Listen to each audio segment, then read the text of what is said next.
1절부터 14절입니다. 2장으로 잘못되어 있네요. 3장 1절부터 14절입니다.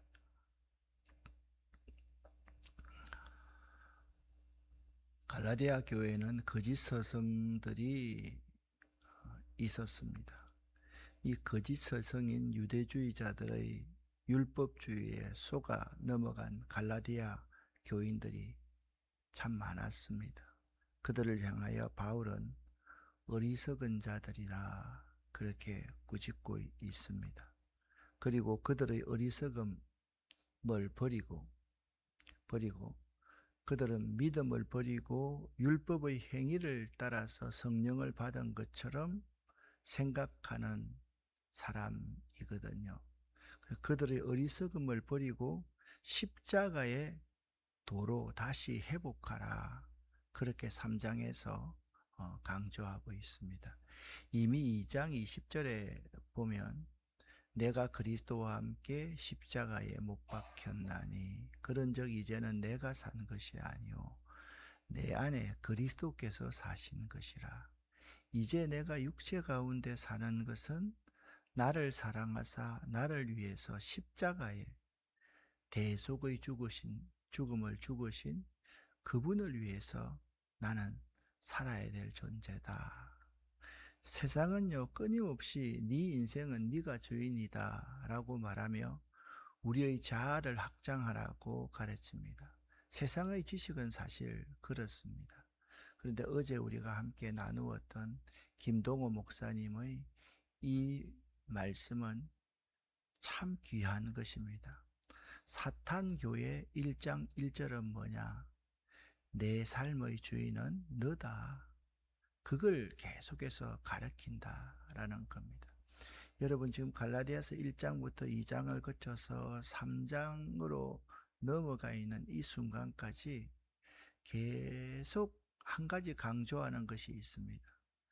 우리의 구원에 있어서 우리들의 의는 제로다. 전혀 없다. 하나님의 은혜로만 구원받을 수 있다. 십자가의 공로로만 구원받을 수 있다. 이 점을 강조하고 있습니다. 그런데 여러 가지 다른 관점으로 강조하고 있다라는 것입니다. 사도 바울은 말씀드렸듯이 오늘 갈라디아서 3장 1절에서 어리석도다 갈라디아 사람들아.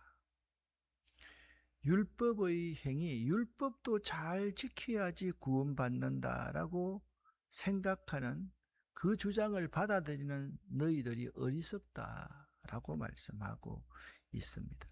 십자가에 못 박히신 예수 그리스도가 눈앞에 보이는데 무엇이 여러분의 눈을 가려서 여러분을 맹인으로 만들었는지 생각해보라 이야기를 합니다.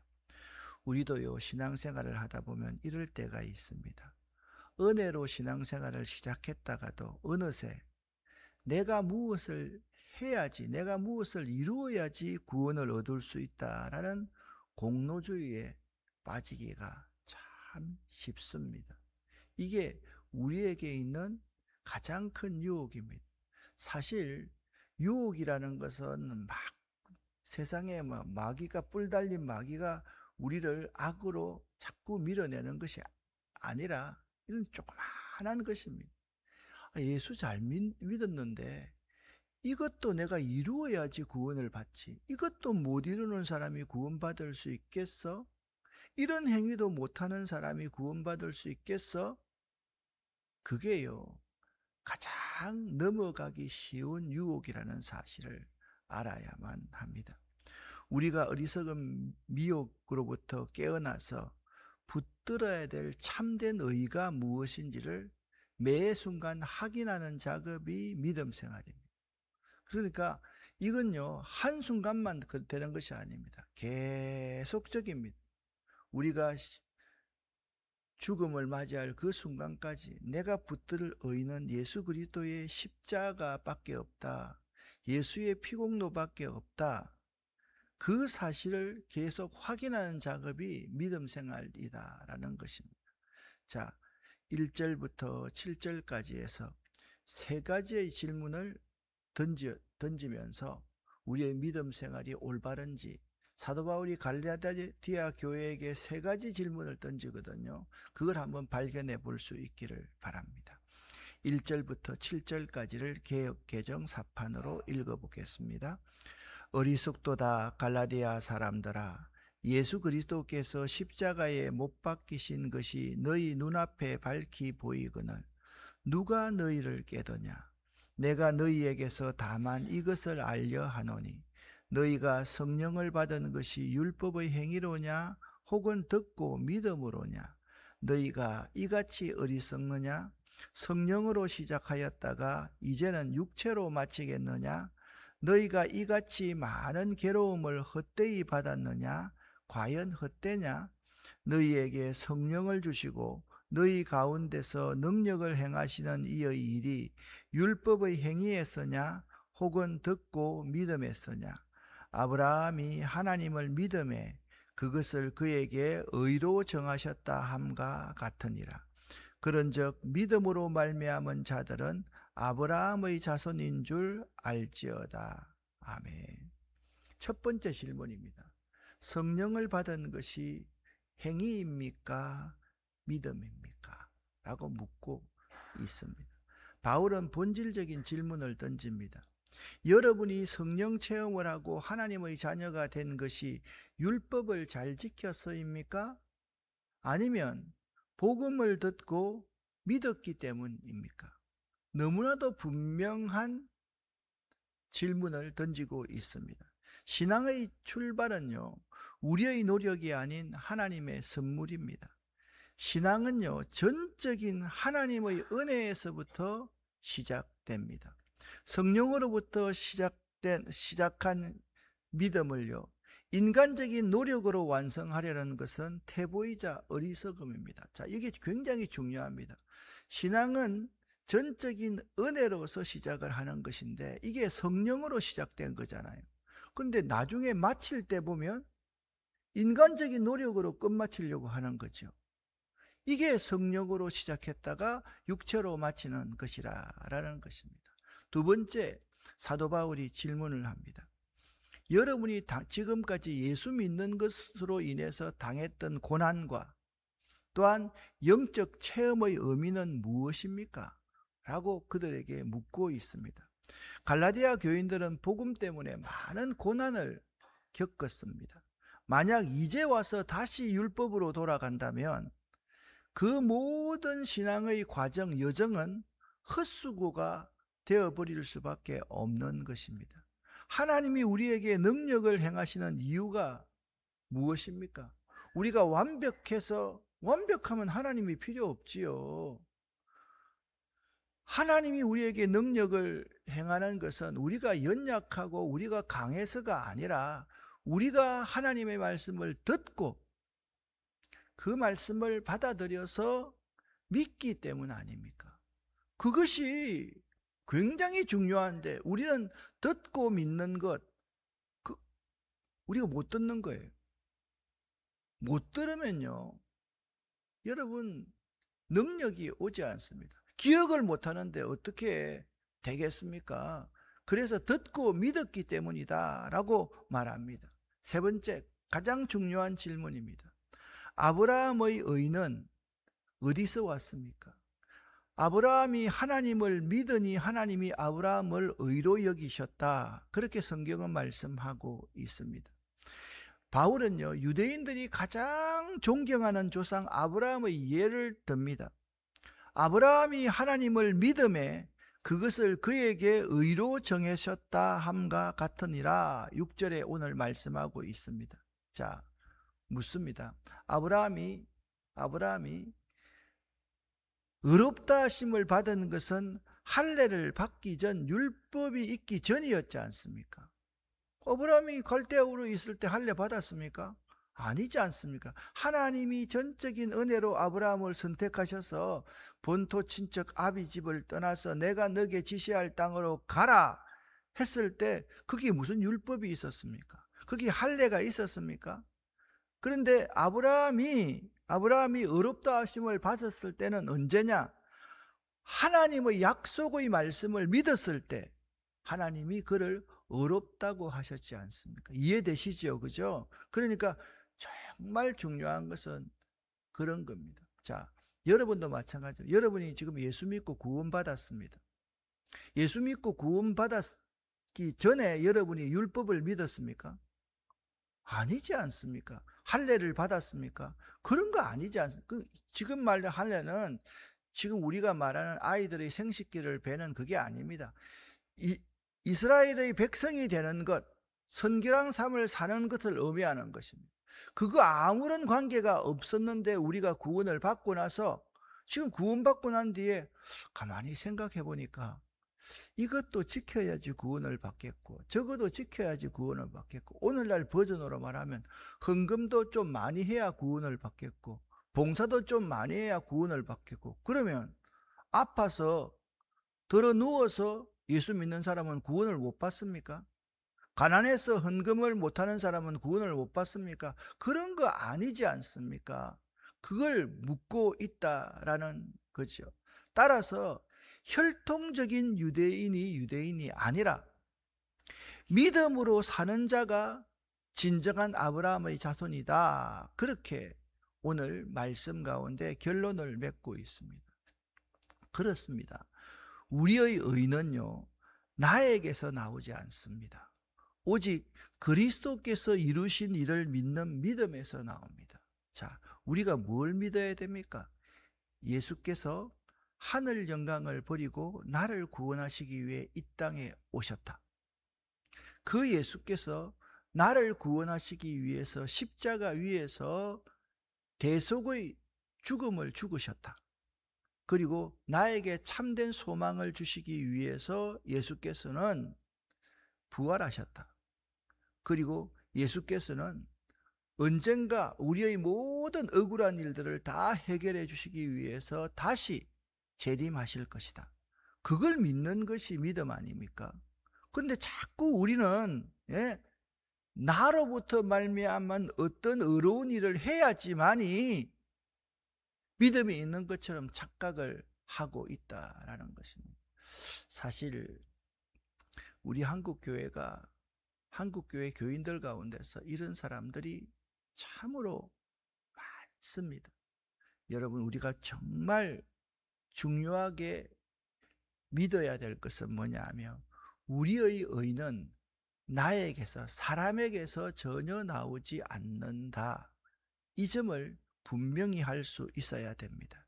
내가 이만큼 했으니 복 주시겠지라는 생각은 복음을 그래로 상행위로 만드는 것입니다. 이러한 생각은 행위의 감옥입니다. 우리가 행위의 감옥에서 나와야만 합니다. 감옥이라는 것이 뭡니까? 우리의 자유를 구속하는 것이 감옥입니다. 자, 행위가 있어야지 구원을 받는다. 그 자체가 우리의 감옥을 만들어가지고 그 안에 우리를 가두어 버린다라는 것입니다. 우리는요, 복음이신 예수 그리스도를 받아들였기 때문에 복음 안에서 자유를 누리는 사람입니다.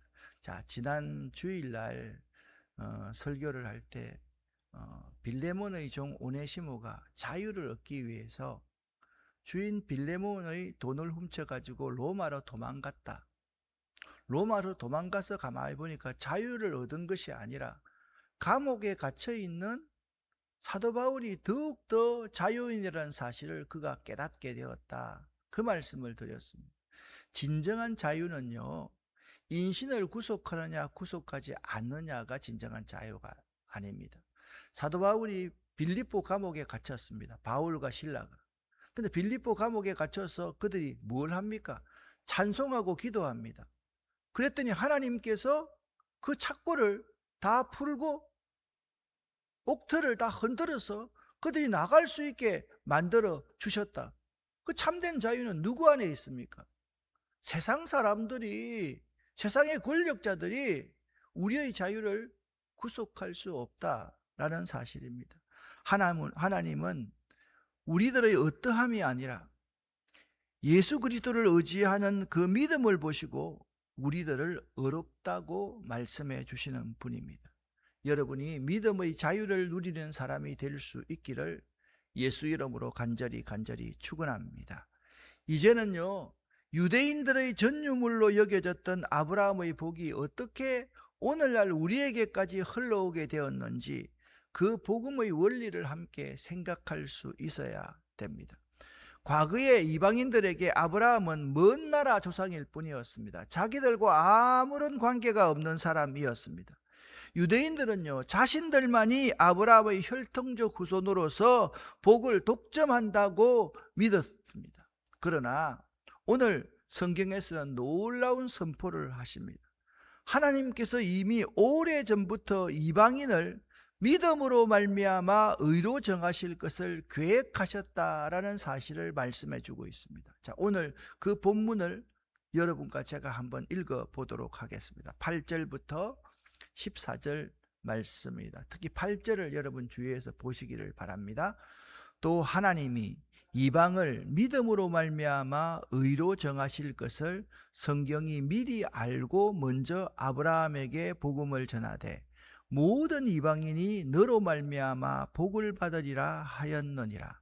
그러므로 믿음으로 말미암은 자는 믿음이 있는 아브라함과 함께 복을 받느니라.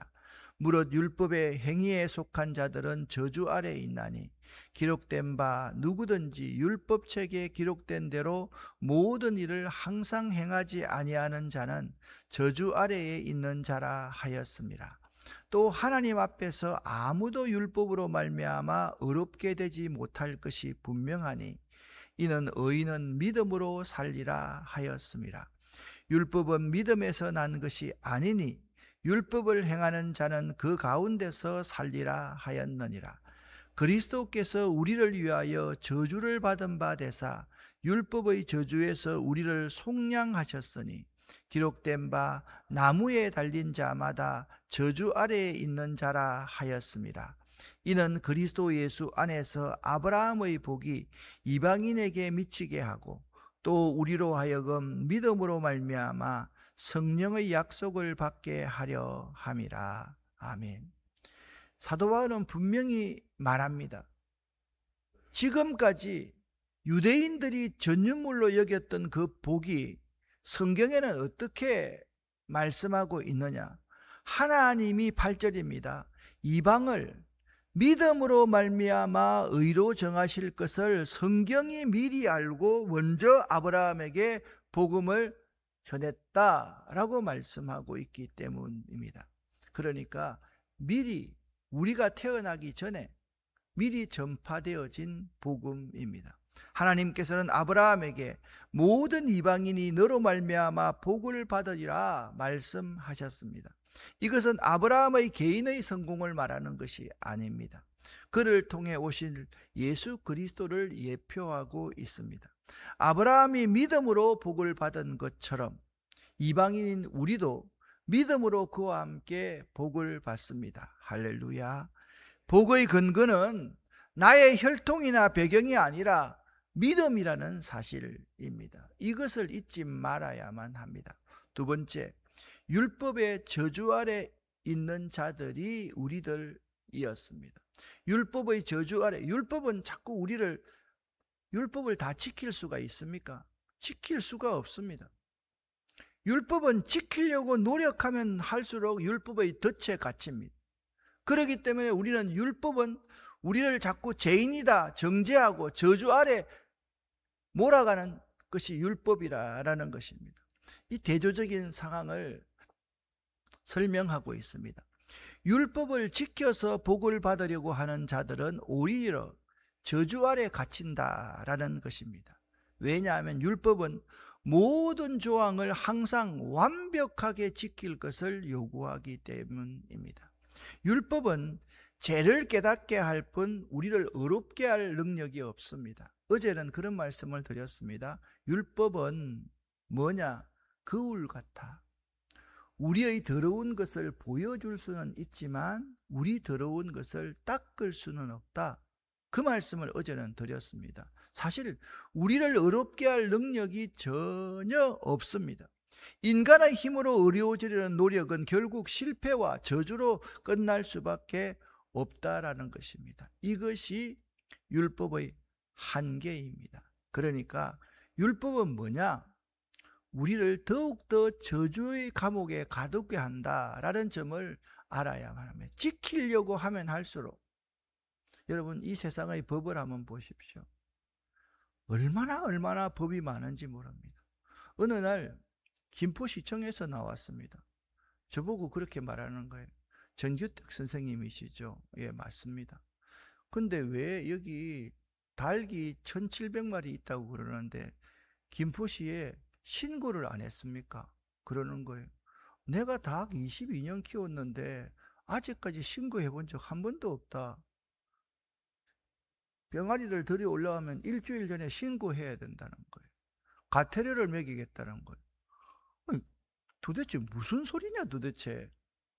그러면 부화시키는 것도 신고해야 되냐? 말도 안 되는 말을 한다. 나는 못한다.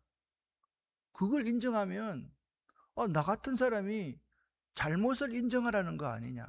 못해. 지금까지 내가 수없이 키워왔는데 그걸 어떻게 일일이 신고하니? 당신들의 행정 편의 때문에 나를 죄인으로 물지 마. 여러분, 법은요, 아무리 잘 지키는 사람이라 해도 완벽하게 지켜지는 사람이 없습니다. 제가 닭 때문에 죄인이 되잖아요. 병아리 때문에. 그러니까 우리 70억 인구 가운데 의인은 한 사람도 없습니다. 그것이 바로 법이 우리에게 말해주는 것입니다. 그런데 저주 아래에 있던 우리의 저주를 끊으신 분이 있습니다. 그분이 누구냐? 예수님입니다. 예수님이십니다. 우리가 받아야 할 율법의 저주를 예수께서 십자가 위에서 죽으심으로 대신 받으셨습니다. 할렐루야입니다. 너무 감사합니다. 구약의 법에 따르면 나무에 달린 자는 하나님께 저주를 받은 자입니다. 죄 없으신 예수님께서 나무 십자가에 달리신 이유는 우리가 받을 저주를 대신 짊어지기 위함이었습니다. 이것이 대속의 은혜입니다. 그러니까 자, 정리를 하십시다. 율법의 한계는 이렇습니다. 우리가 더욱더 죄인으로 만듭니다. 그런데 십자가의 복음을 믿는 사람은 대속의 은혜가 있다는 겁니다. 그것이 바로 다르다라고 오늘 사도 바울은 우리에게 말씀하고 있습니다. 그리고서 대속의 은혜를 주신 그분이 우리에게 임할 성령까지 약속을 해 주셨습니다. 그리스도께서 저주를 담당하신 결과 두 가지의 사건이 일어났습니다. 하나는 아브라함의 복이 이방인에까지도 미치게 되었고요. 다른 하나는 우리로 하여금 믿음으로 말미암아 성령의 약속을 받게 하였다라는 사실입니다. 자, 과거의 유대인들이 자신들만 복의 상속자라고 여겼습니다. 이제는 우리도 복의 상속자입니다. 나도 복의 상속자입니다. 과거에는 특정한 사람들만이 제사장이었습니다. 지금은 그렇지 않습니다. 여러분이 왕같은 제사장들입니다. 거룩한 나라입니다. 하나님의 소유된 백성입니다. 이것이 바로 베드로전서에서 베드로 사도가 고백했던 그 귀한 고백인 것입니다. 베드로가 그 말을 할 때 여러분 가만히 한번 생각해 보십시오. 자기가 수제자라고 그렇게 자처하고 예수님 죽을 때 내가 따라 죽겠습니다. 예수님 해치는 놈들 내가 다 무찌르겠습니다. 이야기하고 나서 그 비천한 계집종 앞에서 세 번을 부인하고 예수님을 저주했던 베드로입니다. 그거 가만히 생각해 보니까요. 자기 자신을 한번 생각해 보니까 행위로는 나는 도무지 구원을 못 받는 사람이로구나. 그거 생각하지 않겠습니까? 나 같은 사람이 그런 짓을 저질렀는데 배신을 했는데요. 저주를 했는데요. 그런데 베드로가 말하는 나도 여러분도 다 그분의 은혜로 말미암아 왕같은 제사장들이 되었습니다. 거룩한 나라가 되었습니다. 그의 소유된 백성이 되었습니다. 우리가 하나님 나라의 기이한 빛을 선전하는 선전자가 되었습니다라고 베드로가 베드로서에서 그렇게 고백하지 않습니까? 우리는요 더 이상 영적 이방인이 아닙니다. 예수 그리스도의 십자가 덕분에 아브라함에게 약속된 그 모든 하늘의 복을 누릴 자격을 얻은 것입니다. 이 복은 단순히 세상적인 성공을 의미하는 것이 아닙니다. 하나님을 아버지라고 부를 수 있는 특권, 우리 안에 거하시는 성령님과 마음껏 대화하고 성령님께 우리의 어려움을 아뢰일 수 있는 특권, 그리고 영원한 생명이 우리에게 주어졌습니다. 지금 우리에게는요, 이미 영원한 생명이 들어와 있습니다. 저는 이걸 닭을 키우면서 이해를 많이 합니다. 닭은요, 수컷과 암컷이 교미를 하고 나면 암탉을 잡아보면 안에 노른자가 수없이 있지 않습니까? 보셨죠? 한 달 정도 그 정자가 그 알 안에 있습니다. 그래서요, 여러분, 우리 여성들도 가임 기간이 되고 임신을 해서 아이를 낳고 나면 그 다음에 생리를 하지 않지 않습니까? 그렇죠? 아이들한테 젖을 먹이지 않습니까? 닭도요, 알을 품기 시작하면 알을 낳지 않습니다. 참 호르몬의 작용이라는 게 참 대단합니다. 닭들이요, 알을 품고 있는 아이들은요, 알 안 낳습니다. 마찬가지입니다. 참 그 속에 있는 생명, 그 알 속에 있는 그 생명을 20하루를 지내서 태어나게 만들기 위해서 그냥 알이지만 그 속에 생명이 있다라는 거예요. 우리 속에도 바로 그런 생명이 있다라는 것입니다. 이제 우리들은 저주의 자리에서 일어나 믿음의 당당함을 회복할 수 있어야 됩니다. 우리는 그리스도 예수 안에서 아브라함의 복을 받은 하나님의 자녀이다. 이 사실을 여러분 꼭 잊지 마시기를 예수 이름으로 간절히 축원합니다. 기도하겠습니다. 하나님 아버지, 감사합니다. 우리도 복음이 먼저 선포되고 그 복음으로 말미암아 은혜로 구원받은 자임을 오늘 이 시간 다시 확인할 수 있도록 도와주시옵소서. 공로주의의 그 감옥에 빠지지 않도록 도와주시옵소서. 그 율법과 인간 행위의 한계를 분명히 깨달아 알 수 있는 저희들이 될 수 있기를 원합니다. 십자가로 말미암는 그 대속의 은혜, 그 대속의 은혜를 꼭 기억하는 저희들 될 수 있도록 도와주시옵소서. 오늘 이 새벽도 기도하는 우리 모두에게 이 부족하고 연약한 종이 두 손을 들어 축복합니다. 하늘의 복을 저희에게 내려 주시옵소서. 우리에게 건강의 복을 주시고 우리에게 자녀 손들이 잘 되는 복을 주시고 우리에게 물질의 복을 주셔서 하나님의 영광을 위해서 살아갈 수 있도록 도와주시옵소서.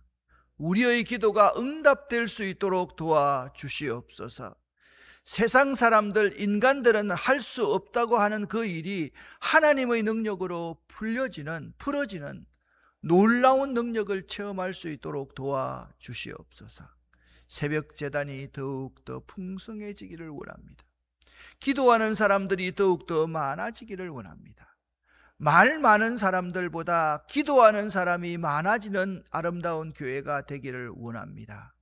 예수 그리스도 이름으로 축복하옵고 간절히 기도 올립니다. 아멘.